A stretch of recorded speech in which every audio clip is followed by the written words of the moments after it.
Welcome to Book Blast with Beth. My name is Beth Wolf, Life Mastery Consultant, and I want to invite you to ignite, boost a fully awake, fully alive life.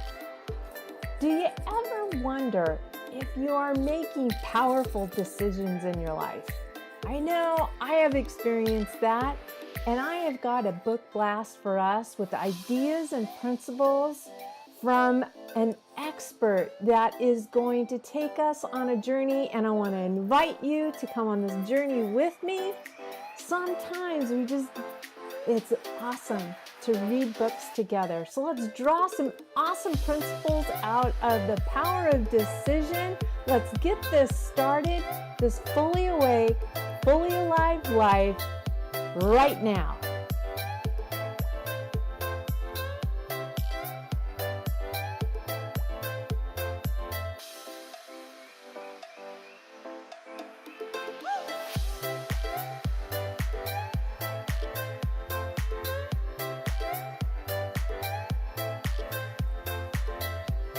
Hi, welcome back to Book Blast with Beth, and I'm excited that you're still here and investing in yourselves. A little celebration, woo woo, yeah! All right, let's get started on this fully awake, fully alive ideas and principles from The Power of Decision. Give you a little look at the book right there, and I wanted to start out with a quick summary from the back of the book. It just gives you a gist of what's going on. So here we go. I am certain that the principles and ideas explained in these pages will help many people to clarify their thinking and to make correct decisions. In my own life, I have proved them to be true. Too few people are living the life they really want to live. And boy, can I attest to that. I was not living a life that I wanted to live, and it has just been amazing these last 2 years. Well, Dr. Barker goes on to say that life can be lived fully and richly. It all depends upon the decisions the person makes, you and I. Right decisions await your discovery of them. They are already in your mind, and this book will help to reveal them to you and to me as well. So as you can see, I've got a lot of dog ears and a lot of notes, and this is an amazing book, absolutely fantastic. I'm excited to share it with you and for us to allow these principles and ideas to just permeate into our being and truly help us transform, and that we're transforming together. Even though this is a recorded YouTube, we really are all one and all connected.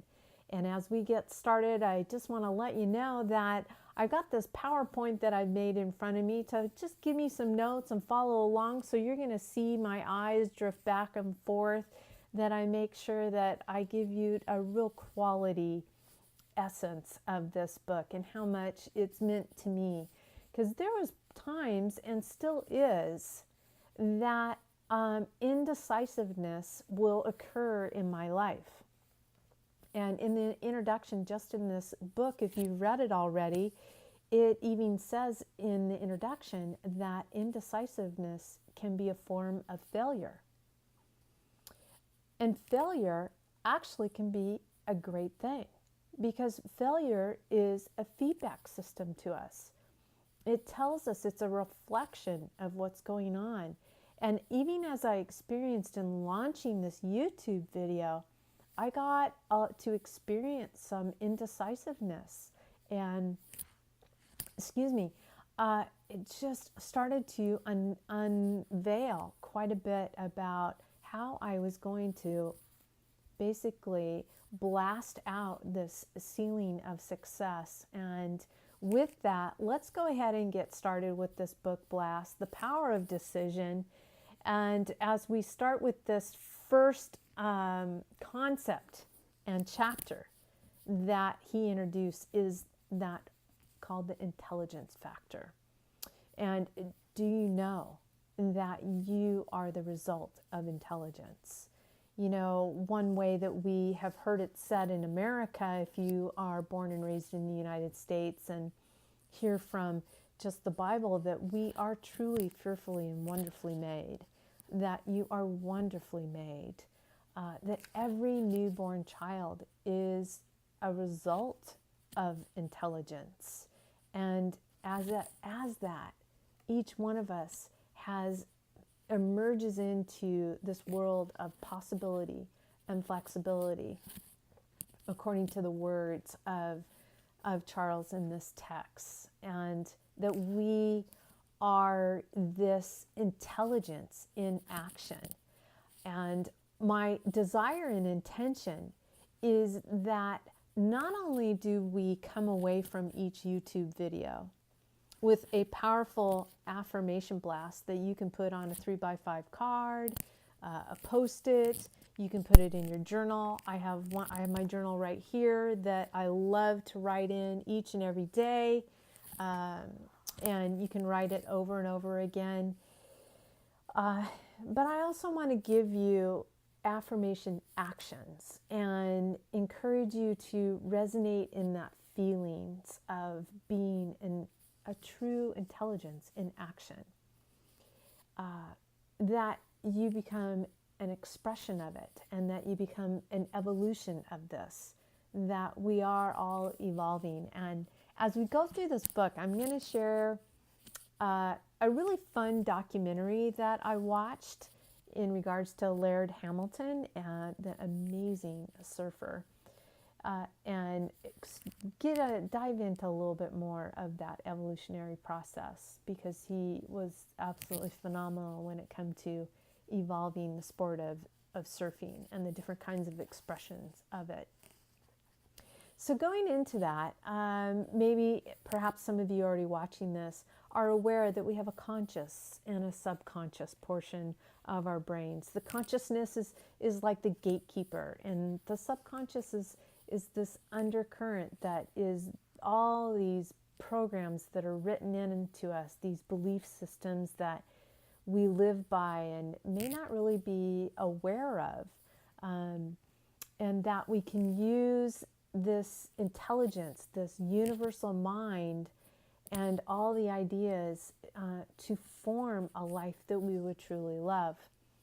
And I can recall being at an event in the last 2 years through this amazing institute that I belong to, that a man came up to me and introduced himself, and after he said his name, he goes, and I can form energy. And I was like, oh my gosh, that's true, that's amazing, because everything is energy, and the creation is complete. It's not that new energy is formed, it changes its state from a wave into a particle form, or from a particle into a wave. I work in sports medicine for 35 years, and when I just said that, it came to my mind that I think about there's times that I use what's called an ultrasound machine to promote healing in the musculoskeletal system. And the ultrasound machine starts out basically as an electrical current, and then it comes through this wand that has a crystal in it, and then it changes into a mechanical wave that then becomes a sound wave, which creates a vibration into the cellular level of whatever part of the body that I'm working on. And so it increases blood flow, increases healing. So really, the energy was there, it just transferred into a different form. And you and I have that same ability with our thoughts and our feelings. Just an extraordinary that it's already going on, and we're doing it, yet we might be producing things that we're like, I don't really care for that, and I don't want to create that anymore. And I really believe that this one particular book can help you create more of a life that you love to live. So let's keep pushing on here and allow ourselves to learn a little bit more about this universal mind and this intelligence factor. What was new to me is that that this universal mind is actually impersonal, that we could almost look at it as neutral, and that the universal mind knows how to create things, but not necessarily the what. And guess who gets to decide the what? That would be you and me. We get to decide. And it comes to my mind as an example in my life. I always wanted to general contract a home, and I found this picture of this house in a magazine. I used to go to, you know how you go to the grocery store and you see those racks of home magazines and stuff, and I would take one every week and I would look through it. Well, I found one that I loved. So what I did is here we go. I'm just going to say it. I put it on my refrigerator, and it was there for 7 years. And I'm like, someday I am going to build that house. Well, that day came. It took me 9 months to general contract it. It was super fun and at times super hard. I worked long hours in general contracting it. I learned tons, but here's the thing. I got to form energy. I got to take this dream that had been sitting on my refrigerator and form it into the very home that I got to live in. And it turned out gorgeous. And I ended up flipping it for an amazing profit. But what a great experience and example that we really can form energy through our thoughts and our feelings. And I held that state. It was just like I knew that this was going to happen. And then I've created other things that aren't so beautiful. There's been things in my life that are not as gorgeous as that house. And that's what brought me to this transformational process in my own life. Is I wanted to expand and grow and change that part of my life. And I had started making wrong decisions, or as what Mr. Barker would say, unintelligent decisions. And unintelligent decisions had to do with things that weren't of health and joy and love and wealth and relationships and money and freedom. And even though I knew I could do that, I got myself into a little bit of a quagmire. So saying that, not a great quagmire, there we go, there's the word. I started to really want to expand myself. And one of the things that he presents in this first chapter is know yourself as intelligence.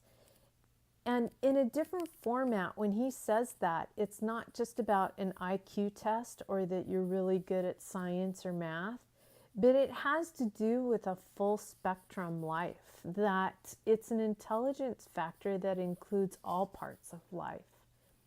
So try this on for size. Go ahead and say this after me. I am pure intelligence, always acting intelligently. I am pure intelligence, always acting intelligently. Go ahead and put that down in the comment section. That would be awesome. The other thing is, that's our affirmation blast for this YouTube video. So get it on a card, get it in your journal, get it on a Post-it. I am pure intelligence, always acting intelligently. Now you might resonate with a little bit that there might be a little bit of a feeling of a no. And Dr. Barker says that if you feel that, all the more that this book is for us and for you and for me, is that we can pull some principles out of that. Well, mind and what it creates are one. Mind and what it creates are one. And a mind individualized amazing potentials in each of us. In other words, we truly have an alchemy of potential in us that at this point maybe at this level, and just by you investing in this time, listening to this video is a sure sign that you want to expand your awareness and that you want to become even more of a glorious artist of the alchemy that is sitting in you, that you truly want a more fully awake, fully alive life. There are seeds of greatness in you. I know there is, because you're breathing and I'm breathing. There's seeds of greatness in us. So let's keep going on these possibilities as I go through this. The next part that he talks about in this first chapter of an intelligence factor is a new self-awareness. And for us to know that we're not going to expand beyond our own self-accepted image. That we're going to have our life as a reflection of really what we believe of ourselves. And again, I'm going to say it again. I am pure intelligence, always acting intelligently. He gave what he calls a spiritual treatment, which is a great affirmations of words that you can go back and listen to this video if you want to copy it down or get a copy of the text yourself. And so this is on page 5 at the bottom. And I want to read this for us. There is one cause, one mind, one source. I am because this cause created me out of itself in order to express itself as me. This cause, being pure mind, created me as pure mind in action. There you go. There's your action blast. You are pure mind in action. God knows me as an intelligent vehicle of its great ideas. Do you know that you're an intelligent vehicle of great ideas? You are. That's another one. Put that one in there. You are an intelligent vehicle of great ideas. And that's really, truly what's wonderful in this world, is great ideas. You know, we can think of a lot of great ideas. Just the fact that I am videotaping this on an iPhone and all the men and women that help create everything that is in this phone, that is great ideas. The person that helped create the internet. The people that created YouTube. Hey, shout out to them as well. Thank you so much. Therefore, I know myself as the mind of God in expression.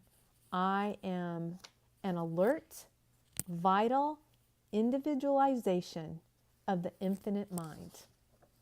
I am intelligence, wisdom, knowledge. Every idea I need is already within my consciousness. These ideas are now activated in my thought, and I am fully aware of them. Henceforth and forevermore, I shall make right decisions.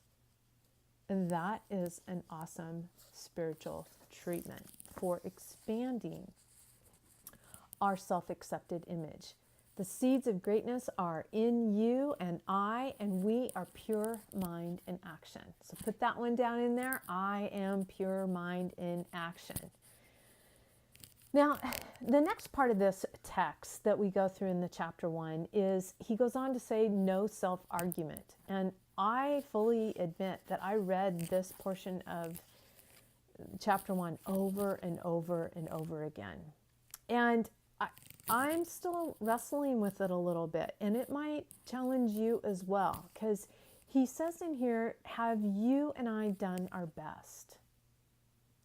Have you and I done our best? And I can say that there's times in my life where I'm like, I did the best I could. I did the best with what I had. And he gives a little bit of a challenging, different viewpoint on this. So see what you think on this. He says that the greatest creative minds are never satisfied with their work. And he gave examples of artists and musicians. I even think of when I general contracted the home, I was the one that could see the little nuances of mistakes that didn't quite come out the way I wanted them to. But when people came in the house, they didn't even see them. I was the only one that did. The same thing with an artist or a musician or a welder or a plumber or an electrician. Of course, electrician, you got to do electricity the right way. But, you know, just where you might have options within the laws of electricity. And that's part of a live YouTube. You don't always give the best examples. He goes on to say in this no self argument, I'm just going to read down these for us so that I don't forget any of them. He says, never judge yourself by what you have done. Judge yourself in terms of what you will do. You are not the past. You are the present becoming the future. A potential mind. A potential mind. This mind knows only now. It never sits in judgment on anyone. It keeps no records, knows only the good of you and I, only knows the good. Life never made a problem person. It made a person capable of handling problems. So, you know, I've had some opportunities recently where society would look at them as a problem person. And this is a powerful statement, that their life has never made a problem person. Rather, it's us. It says it made a person capable of handling the problem. That there are going to be ideas that will come to our mind. He goes on next to say that you're not the problem. And I don't know about you, but when I grew up, my dad gave me a few terms of endearment. And I'm going to share them with you here. One of them is a kind of a little bit of a cuss word. And his term of endearment was, he would call me little shit. Or he would call me trouble. Hey, trouble. Hey, you little shit. You know, and I'm just like, as I grew up, I was like, but I'm not trouble. And I'm not a little shit. But believe it or not, some of my behaviors, I kind of manifested some of that. And yet I got in my mind that I was the problem, but I really wasn't. They were just, you know, words that my dad used as a term of endearment and not realizing the power of him forming that energy. But I got to create a whole new words around myself, and that we are the person that sees the problem. So I saw that problem and I got to activate an idea to solve it. And so there was a whole opportunity there for me in the midst of me growing up that way. And here's even a funny story beyond it, talk about going to the next generation. So my second daughter, Ellie, my dad started saying that to her, you know, and he was calling her that same thing. And I mean, she's like 3. She's just the sweet little fun girl. And sure enough, we're in the grocery store line. Oh yeah, it's one of those stories. And we're going up to the teller, and my little daughter looks up at the teller and she goes, you know what? And the teller goes, what? And she goes, I'm a little shit. I was like, oh my gosh. I had another problem to solve there, but isn't that hilarious how those things are passed on? And you know, we're not the problem. But we have the opportunity to come up with ideas to solve it, which again gives us an opportunity to know that there is a power in that very decision. I could look at that very differently. And I did for a while, to be honest, on there. So going on, yeah, you're probably still laughing about that scene in the grocery store. Yeah, it was pretty funny. Anyways, going on, to know that in this particular portion of the chapter that the essentials of life are our mind and our emotions, our thoughts and our emotions. And remember, when I read it on the back of the book, it really has to do with we have choices of decisions. So knowing yourself as mind, universal mind, and that we're connected to that, now control experiences through ideas, not through the manipulations of material events or something like that, that we begin to see how valuable ideas are and how they can influence our decision process. He goes on to say that thinkers change the world, and we are thinkers, and they do. Just thinking about when I got to visit Thomas Edison's lab in Dearborn, Michigan, and how he would, tap into this universal mind with powerful questions, and that he would put the question out there and kind of go in a state of taking a nap, just to kind of, tap into that subconscious mind. And we're going to learn more and more about those principles through this. So I want to thank you and celebrate you for being here, staying all the way till the end of this video. They're not just going to be these short little 5-10 minute videos. There's lots packed in here. Again, go ahead and hit the bell notification and subscribe to the channel. And if you hit the bell, you know that you're going to know when a new video comes out. I'll be coming out with 2 a week as we go through the Power of Decisions by Mr. Barker. Again, I want to celebrate fully awake, fully alive life. You are the artist of your alchemy. My name is Beth Wolf, Life Mastery Consultant, and you can reach me at bethwolf.com. And until next time, remember, you are pure intelligence in action.